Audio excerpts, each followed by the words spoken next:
Okay, is this, yes, it looks like our clock is ticking. Thank you for joining us today. We are here to talk about the PISA results, which is an assessment system for educational systems, and what they mean for human capital and the learning crisis. We have a very esteemed panel with us today, and they come from all kinds of different perspectives. All the way on my left, we have Nuno Crato. He was the Minister of Science, Technology, and Higher Education in Portugal from 2011 to 2015, when Portugal had some excellent educational results, as you will hear. This is Peggy Polona. She's president of the Athens American Community School here in Greece. To my left is Jean-Michel Blanquer, who was, for France, the Minister of National Education, Youth, and Sports from 2017 to 2022. He wears a lot of different hats right now. He's president of Le Laboratoire de la République. It's an institution designed to deal with the issue of laïcité, you would say. I'm trying to do that in the least controversial way possible. A new venture, Terra Academia, and he's also a professor, so he's got a lot of different kinds of experiences. Sonia Rawat is the, did I say that correctly? Is the head of college at the United World College in Mostar. And Agli Zeferakou, trying to learn my Greek pronunciation, is a senior educational technical advisor and a consultant to both the World Bank and to the Bill and Melinda Gates Foundation. So we are using as our launching point the 2022 PISA results, which were released in December by the OECD. PISA measures various learning outcomes among 15-year-olds. The results were not good this year. A handful of countries maintained or improved their results. The vast majority did not. In the 4 years between 2018 and this survey, mean performance across the OECD in mathematics, across OECD countries, fell a record 15 points. Reading fell 10 points, which was twice the previous record, so we saw a real fall. The one bright spot was science. Science held steady. It's true that these results came after COVID, that this testing was done after COVID, but COVID probably, we'll talk about this, can't be held responsible for all of this because the drop was part of an already existing fall in scores. It just accelerated the fall. We've had a lot of disruption, as we'll see with some of our panelists. Students, not only did we have COVID, we've got wars, we've got migration, we've got all kinds of things, and that's affecting our education. The big factors that PISA found that are affecting students were food insecurity, distractions from digital devices, and bullying. So, as I said, our panelists come from a number of different perspectives. We've got national perspective, we've got school perspective, we've got an international consultant, so you're going to hear a lot of different perspectives. I will start right away. Nuno Crato, what can policymakers do to address what we can only consider to be a learning crisis? Oh, thank you very much, Monica. I have to say that your Portuguese pronunciation of my name is impeccable. I did cheat and ask him ahead of time. Thank you. Well, you said it very correctly. It's that we had this drop in results showed by last PISA, and this drop in results is very serious, but some countries even improved during the COVID crisis. Like Taiwan improved during the COVID crisis. I don't remember exactly the others, but a couple of countries improved with the COVID crisis. So what did they do, and what are we doing that's not correct? Now, as you said very correctly too, the drop started before that. The drop started almost since PISA began. So it's continuous. So it's not that we just had an oscillation. No, things are getting down and down and down for Europe. And I think this is very serious, and we have to face it very seriously. Just to give an idea to people so that you understand, or better, what this means. If you look at students about reading, that's the most important thing. That's the beginning. If you can't read, you can't do anything. You can't do mathematics, you can't study geography and so on. Look at them. Look in Europe in general, European Union. fourth grade, so that, I mean 10 years old, the assessment is that more than one-fifth of them have trouble reading a simple sentence. One-fifth of students, more than one, have trouble reading a simple sentence. When we arrive at 15 years old, that's PISA then, when we arrive at 15 years old, it's more than 20%, so more than a fifth can't make sense of a really simple text. They can read, Peter went to school. But if we say Peter went to school, although Mary was thinking about whether she should go to school, they are lost. They can't read it. So this is really serious. It's really a serious crisis. Now, what can we do from the policy point of view? From a very macro perspective, I think the things are easy to say, but difficult to assume and difficult to do. First thing, we need a curriculum that's basic curriculum. This is like everything in life. We need to know where we want to go. And we have to have a curriculum that's ambitious, well-structured, very clear for everybody, and that is focused on the main subjects. So we can't talk at everything at the same time. We have to start with reading, then mathematics, then sciences, then geography, history, all these main subjects that we are not performing well on these. Then we need assessment. It's like everything in life again. We need to know where we want to go, and then we need to know whether we are going there or we are not. So we need assessment for students, starting with students. And there are many types of assessments. But it's very sad that many countries only noticed that there is a learning crisis when PISA appeared.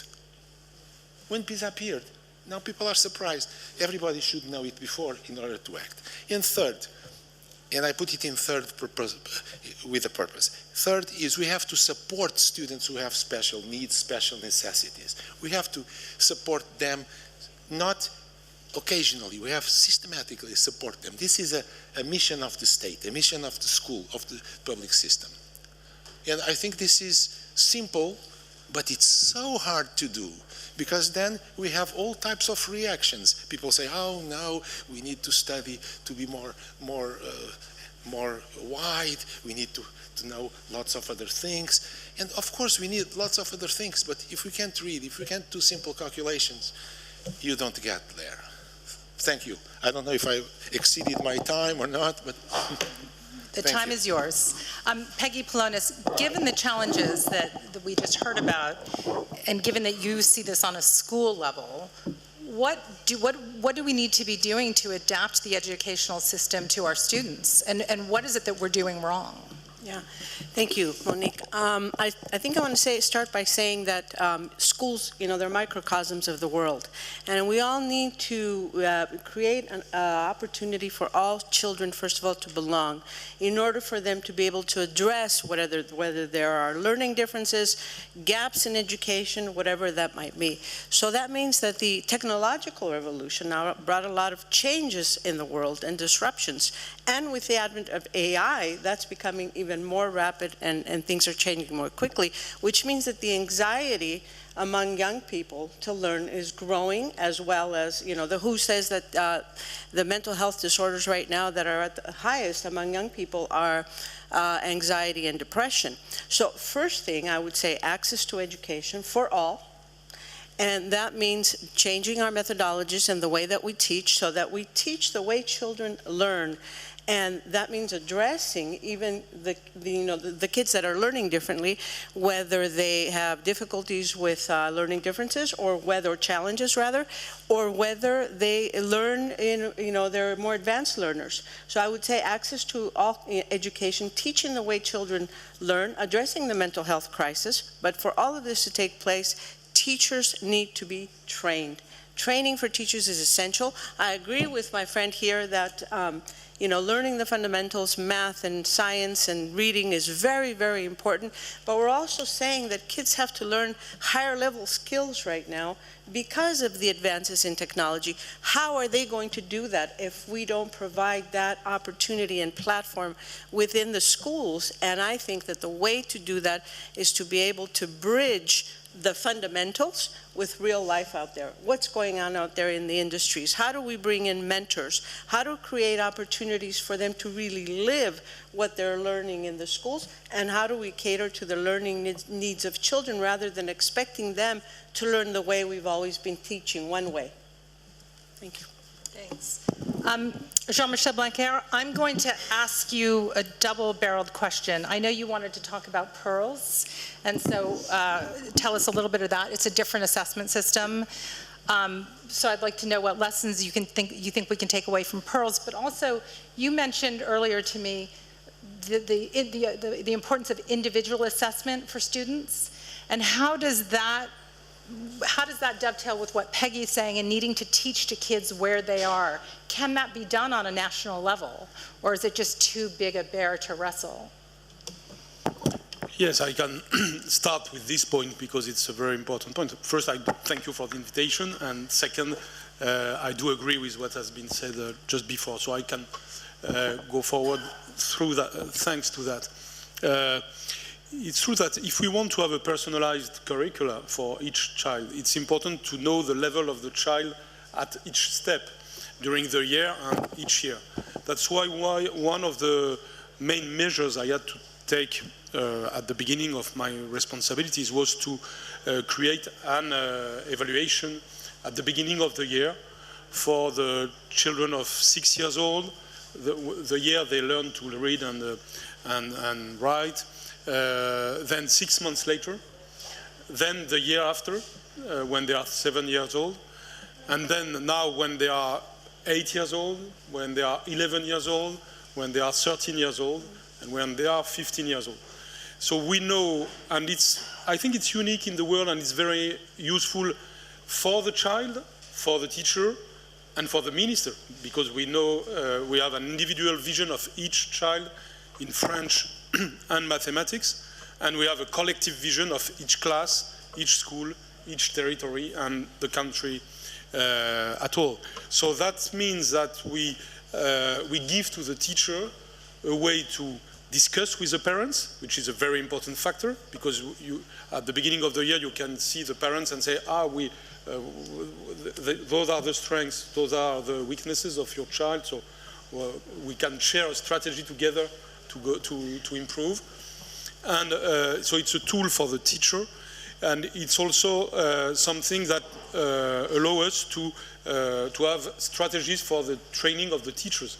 Because, for example, a responsible of a territory, of an area, can say, why are they good in geometry and in this school, and why are they bad in writing?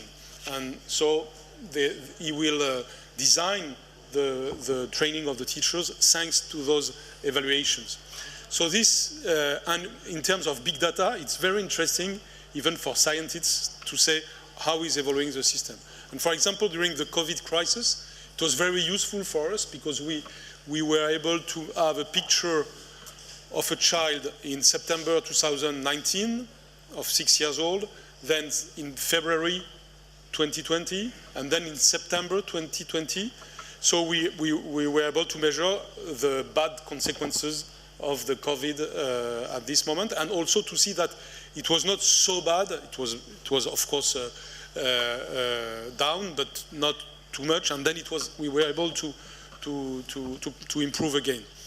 So it is not all the policy we have to do, but this one is very important. It's a very important aspect. A second aspect is what Nuno said about having a demanding curriculum. I think that this goes, maybe there is a lot of people that do not think like that. So that's why it's a very important political challenge to say that we have to be demanding with the children. It's the problems, for example, in France during decades was that the curriculum was less and less demanding. And for example, in mathematics, we were down in mathematics because when you see the curricula, it's not demanding. So the key words are having a demanding curricula and a step-by-step curricula, and that's what our colleague said, it's if we want to have an individual journey of the child, it's important to have an evaluation of the level and then a step-by-step progress, and you make the next step when the first step is well done. And that has to be clear for the teacher, because, you know, sometimes there is wrong arguments. For example, freedom of teachers. Of course, we do agree with freedom of teachers, responsibilities of teachers. But in the name of that, you can't do, you must not do things that are not good for the children. And in the name of that, you must not leave the teacher alone. That's the main point. And so that, especially in primary school. In primary school, you have to give a journey to the teacher, and then he does the journey his way. Of course, he has a lot of freedom to do it, but it's important to be clear. It's important to be clear for the teacher, to be clear with the children, to be clear with the parents, and enforce with the society. But the problem is, you can try to be clear, but there is all the noise of the political life, which not allow you to be so clear. So those 2 points are important. And third, but I don't want to speak too much, I wanted to underline the question of pearls, because PISA, as Nuno said, give us a quite pessimistic picture for Europe. Pearls gives us some hopes. As you all know, pearls is for children of 8 years old and to measure readings. And the last results last year shown that our two countries, Portugal and France, did quite well because of the results of this kind of strategies. And pearls show also in a very precise way the impact of the COVID crisis on the results of the children. So I think that it's important to speak about PISA, but there is 3 international evaluations: PISA, pearls, TIMSS, and it's important to speak about the 3 because as PISA speaks about 15 years old children, we see things that have their reasons to be a lot of years before. So it's important to measure the young children, because in reality, the children at 8 years old, a lot of things are determined for them at this age. So that's why sometimes the risk is, if you see a bad PISA result, you are going to change something, which is not the thing you have to change, because you are wrong in the diagnostic. So it's important to compare the 3. Just to conclude, I think that about the demanding and step-by-step curricula, it's important to base it on cognitive sciences. It's important to, and also it has been said, it's important to take the children as they are. And all the children have something in common, because they are human beings, and all the children have specific things, both. For example, for learning mathematics, more or less it's quite common for everybody. But there is some different things, different ways to teach it. So it's important to acknowledge it, because it's very rationally proved now. So it's crazy to think that things that are very proved are not, we are not taking the consequences of that all over the world. So I think it makes the transition easier. You've got an agreement there. Sonia Rawat, if we're talking about taking students where they are, I think that probably you face the biggest challenge at this table in terms of doing that. Your school has students from 72 different countries and from all kinds of backgrounds. Many of them come from real conflict zones, and underprivileged situations. So these kinds of issues play out for you on a daily basis. What are the numbers not telling us? What else is at play here? Yeah, thank you. So all United World Colleges get students from around 150 countries, and at United World College in Mostar, we at present have 72 countries. So our students come from all over the world and come from conflict zones, post-conflict zones, disruptive education systems. And you can imagine we get students who don't speak English when they come to us, and they have to do the IB program, the diploma program, in the 2 years and do it in English and do it successfully and go on to college and university. And this is where we really see that, of course, all of them do kind of already have or develop enough reading, comprehension, numeracy skills in order to do the program. But the difference that we see is in the high order skills in terms of how are they able to critically engage with the material. And this is something that the IB program, which is what we use, the IB curriculum, really does very well. But in this process of supporting these students, we realize how much well-being is important for a child. In order to be able to do well, in order to be able to do whatever is the academic requirement, and the IB is a really rigorous program. And we realize that they need learning support, and we continue to try to improve that. In order to fill the learning gaps that they have had from, if they were like we had a student who was from Yemen, for example.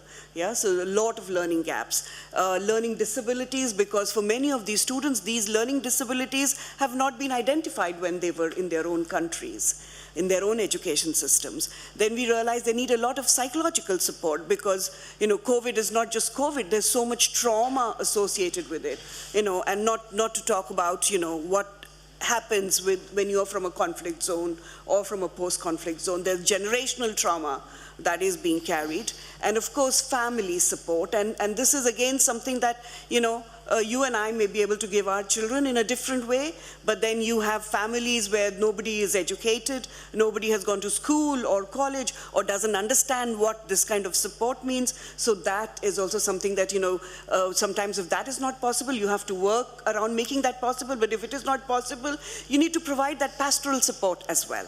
So there's a whole big kind of well-being,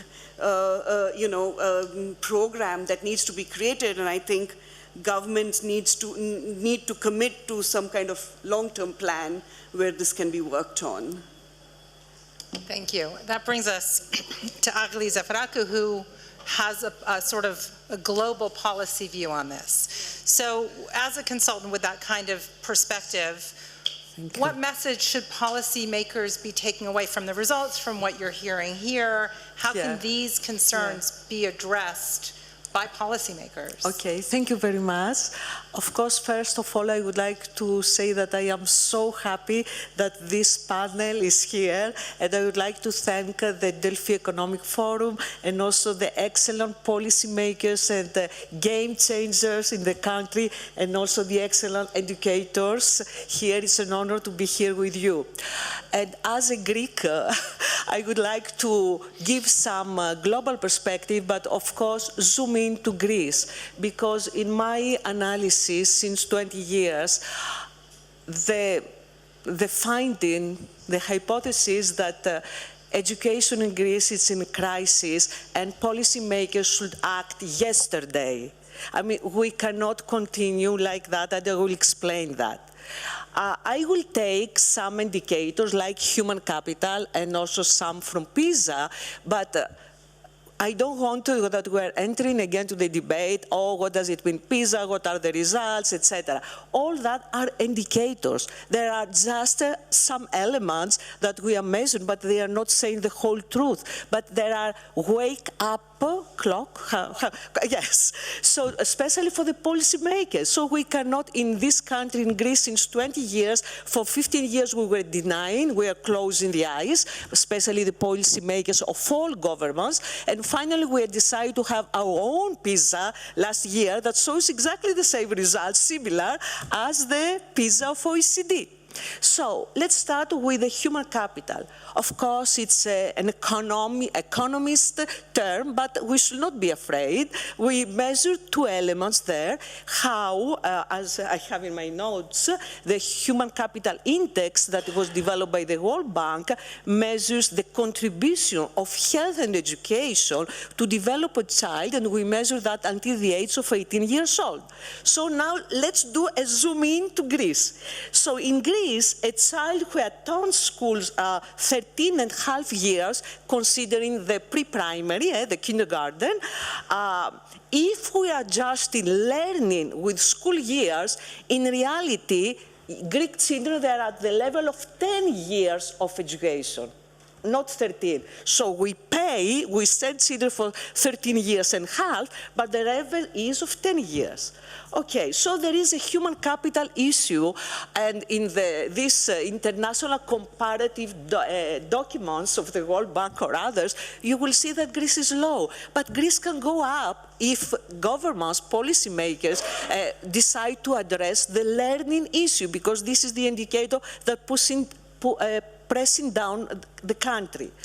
Okay, so let's take now PISA. We said that 2000 Greece start participating in PISA. We were closing our eyes for 15 years. Finally, we did our way, but we did not take yet the actions that we have to take. But I have the data here saying that Greece, of course, we know that we have this terrible fiscal crisis. For many years or several days, Greece was the front page of all newspapers of the world, so it was terrible.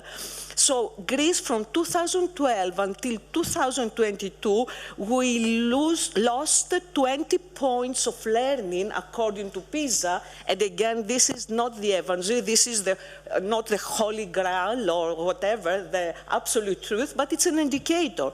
And this corresponds to one school year.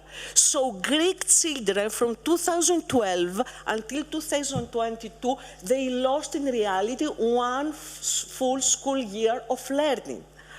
Okay, inside that, let's look, of course, at the socioeconomic elements. What does it mean? That, of course, we have the divide. Those that they are of a lower socioeconomic level, they perform less, not so well as the higher. But there is something very optimistic. We have, the OECD note, the resilient students. We have 12% of the low socioeconomic level that they are performing at the highest level in PISA, in Greece. This we call resilient people. So despite all that, there are some bright people, and this is the only indicator that it's very positive in all the full picture of Greece in PISA, because the average for OECD is 10%, and we are performing 12%. So the most disadvantaged children, they give a very positive example to the whole Greek, for the whole Greek education system. And then we have the soft skills, because we are not looking only at the cognitive, and the World Bank, together with an excellent think tank in Greece under Professor Vetas, I think, they did a study on the soft skills. What are those? There are the social, they are looking at the social engagement, the self-management, innovation, cooperation, and emotional resilience in Greece and comparison with the United States. I have all this report for. So what it shows, because they look at both the technical high schools or middle schools and the general middle schools. So in both types of schools, despite the difference, there are serious problems of both cognitive foundational learning and soft skills. And this, of course, says that we have to address both. Do I have a moment for something more? Okay. So at the same time, for PISA 22, we are below the average. And dear participants, we have to know, because in Greece we are not giving this information, that Turkey is overpassing Greece in all these indicators. And Turkey in 2006, they start with coverage on middle school around 65%, and from 2006 until now, they cover all children in Turkey, and this is wonderful for the country. They are in schools, and they are performing better than in Greece. Okay, so the realities are, and so we have to learn by our neighbors also. And so another very important element is that we have a smaller percentage of the high-performing people in Greece. And we have also a smaller percentage of those students that they are above the lower level. So it's extremely serious problem. That's why I call in my last point, not last for the moment, that the country, policymakers, the government, and it's unfortunate that we don't have the Minister of Education or the Vice Minister. Okay, I understand that they need to act yesterday. We have very ambitious program, the Greece 2.0 for resilience and development, but how you can develop high skills if you have a big part of your population that they are 15 years old and they cannot read the text and understand the main idea. How you will do, all these high-level skills if you don't have the basics. This is not true that we can do comparisons. We said with professor before, if you don't know the A and the B, how you will compare? So this is, we are taking the language sometimes without, analyzing. I stop here. Okay. There's a big debate that we had earlier on that we're not going to go into. Oh, we have 2 minutes. But exactly, we're running out of time. But you talk about policymakers and what they need to do and the urgency. And luckily, we have someone with us here who managed to turn around an educational system. So given the great strides that you made, we don't have a lot of time, what kind of measures can policymakers take in the short term that make quick differences in the long term, and what should they not do? Okay, thank you very much. 2 seconds. One thing that has been debated for a long time in the 20th century was, is economy improving education or is education improving economy? The debate was settled about 20 years ago when we start having cognitive assessment of the countries through PISA, peers, teams, and so on. And the debate is very clear. There is an economic impact of knowledge, of basic skills of students. So this is very important for the economic forum. I forgot to say it at the beginning, and now I'm going to answer your question if I can. Well, I think that we have to, the policymakers have a big responsibility with these 3 things I said. Curriculum being fundamental, and so on. I think teachers like it, contrarily to what many people say, oh, this is against liberty of teachers. Once we introduced it, I met many teachers and they were all saying, thank you, because this gives us guidance and we know what to do. And when we introduced exams, and I went to visit schools the first day of the exams for primary education, exams, I would not say, means of some tests. Assessment. Not exactly exams, pass or fail. It's not exams, yeah. Yeah, soft exams. Yeah. Once we introduced it, teachers were telling us, thank you very much, because this helps me being demanding with my kids and with their parents. If we don't have this, this is something in which policymakers can help a lot the country, can help teachers, can help parents, is we have these goals and we are going to see if they are met or not, and we want them to be met. We want our country to go ahead. Thank you. Yeah. To me, but I have 30 seconds, but I can try. We've talked about assessment, but how do you help your teachers? We talk about teachers teaching to tests and things like that. What measures can you as a policymaker take to help? One important measure is the curriculum, really. Because one of the reasons that many people teach to the test and many people learn to the test is that the materials have not a structure.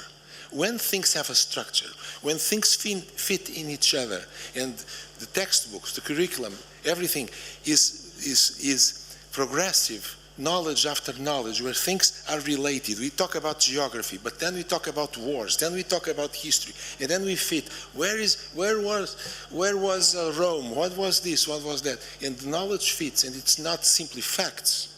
Then we help people to develop their skills, their knowledge, not to the test, but long-term knowledge. You're getting dangerously close to critical thinking now. Of course I'm in favor of critical thinking. Of course, I am. What I'm not in favor is on the idea that we can get critical thinking instead of knowledge. And that's something that happens a lot. Even if many responsible people, even in some international reports, we have this idea that world is changing, we can't know what's going to happen, and so we need to adapt, we need to teach how to learn, we don't really need knowledge.